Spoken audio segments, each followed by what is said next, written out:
Sabi ko maaga akong gigising para maaga kaming makapaglaban ni mama. Pero dahil malamig ang panahon, tinanghali pa rin ang labahan namin. Maganda kasi yung maaga na tatapos ang mga gawain para may time pa mag-relax. Then ayan, nung hapon naman ay nagre-ready na ako sa pagpasok sa work. Nakaligo na ako niyan at naglalagay lang ako netong hairspray para kahit papano ay mabawasan ang pagka-frizzy ng hair ko. Okay lang naman sa akin kahit curly ang hair ko, pero ang nakakainis lang ay buhaghag at frizzy kasi to. Lakas makasira ng looks, charing.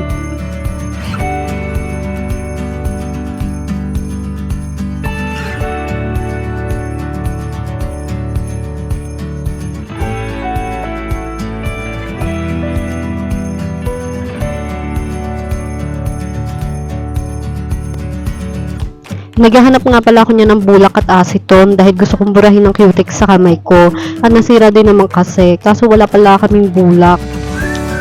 And hindi ko rin mahanap yung acetone, ewan ko kung saan nailagay. Kaya ayun, tinuloy ko na lang ang pag-aasikaso dahil anong oras na rin kasi yan. Papasok pa kasi ako niyan sa work. Eto naman ay kinabukasan na at kauwi ko lang galing work. Pagod yan siya at puyat kaya mukha na namang haggard. Sa bagay, lagi naman talaga akong mukhang haggard, char. Una ko talagang ginagawa ay ilabas sa bag ang mga dala kong gamit like baunan, yung gloves, panyo, medyas at kung ano-anong mga laman niyan na dala ko.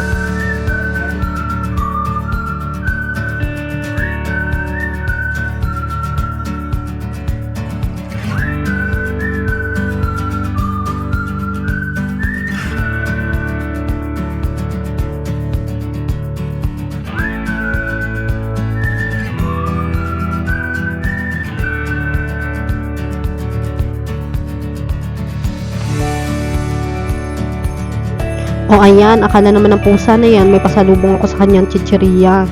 Makarinig lang yan ng tunog ng plastic, lalapit agad, pero tawagin mo sa pangalan niya, minsan parang walang naririnig.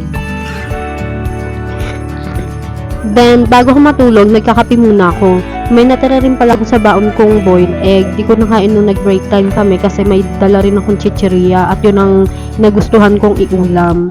Kaya ayan, inalmusal ko pag uwi, plus mainit na kape, o diba, solve ang aking breakfast. Pero antok na ako niyan kaya hinatean ko ng kape ang kapatid ko at panigurado hindi ko na naman yan mauubos. Masasayang lang na naman kasi. Yan ang short ganap ko kapag pumapasok ako sa work, nakakapagod pero lalaban para sa pangarap.